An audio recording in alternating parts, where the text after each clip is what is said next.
তবে নওশাদ সিদ্দিকীকে এইটুকু বলবো, আব্বাসকে এই কথা বলবো, খেলা তুমি শুরু করলে শেষটা কিন্তু আমরা করব। তুমি যদি আমার দিকে ঢিল ছোড়ো, আমি নিশ্চয়ই তোমার দিকে রসগোল্লা ছড়ব না। এটা অন্তত তোমার মনে রাখা উচিত। তুমি যে ভাঁড়ে আগুন জ্বালাতে চাইছো, আমরা সেই আগুনে ঘিতাহুতি দেব না।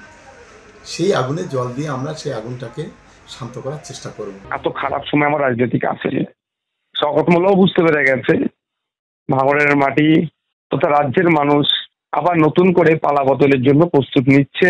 2026 সালে এই পশ্চিমবাংলাতে বিজেপি এবং তৃণমূলকে পরাস্ত করার জন্য মানুষ প্রস্তুতি নিচ্ছে। এই সময় আতঙ্কিত হয়েছে। আমরা এত খারাপ নোংরামি রাজনীতিতে করি না।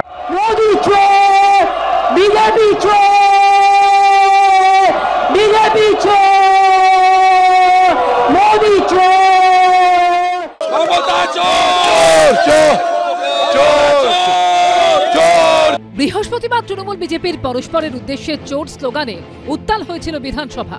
এবার তৃণমূল বিধায়ক শওকত মোল্লার গাড়ি ঘিরে উঠল সেই চোর স্লোগান।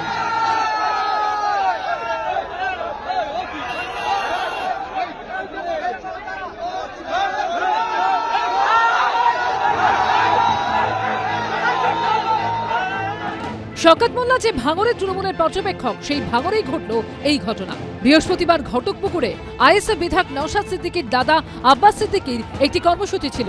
সেই উপলক্ষে ভিড় জমান প্রচুর আইএসএফ কর্মী, ছিলেন অনেক সাধারণ মানুষও। সেই সময় বাসন্তী হাইওয়ে দিয়ে যাচ্ছিলেন ভাঙড়ের পর্যবেক্ষক ও তৃণমূল বিধায়ক শওকত মোল্লা।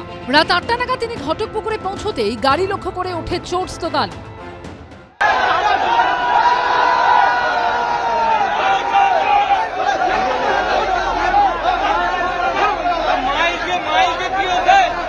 পরিস্থিতি উত্তপ্ত হয়ে উঠলে শওকত মোল্লাকে সরিয়ে নিয়ে যান তার নিরাপত্তা রক্ষীরা। এরপরই আইএসএফ বিধায়ক নওশাদের উদ্দেশ্যে হুঁশিয়ারি দিয়েছেন শওকত। নওশাদ সিদ্দিকীকে এইটুকু বলবো, আব্বাসকে এই কথা বলবো, খেলা তুমি শুরু করলে শেষটা কিন্তু আমরা করব। তুমি যদি আমার দিকে ঢিল ছোড়ো, আমি নিশ্চয়ই তোমার দিকে রসগোল্লা ছড়ব না। এটা অন্তত তোমার মনে রাখা উচিত।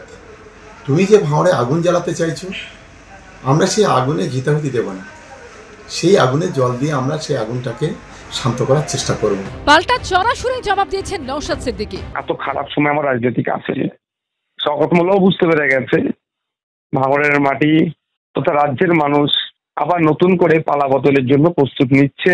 2026 সালে এই পশ্চিমবাংলাতে বিজেপি এবং তৃণমূলকে পরাস্ত করার জন্য মানুষ প্রস্তুতি নিচ্ছে। এই সময় আতঙ্কিত হয়েছে। আমরা এত খারাপ নোংরামি রাজনীতিতে করি না। বিধানসভার পর এবার চোর স্লোগান ঘিরে উত্তেজনা ভাঙড়েও। হিন্দল দে ও রঞ্জিত হালদারের রিপোর্ট, এবিপি আনন্দ।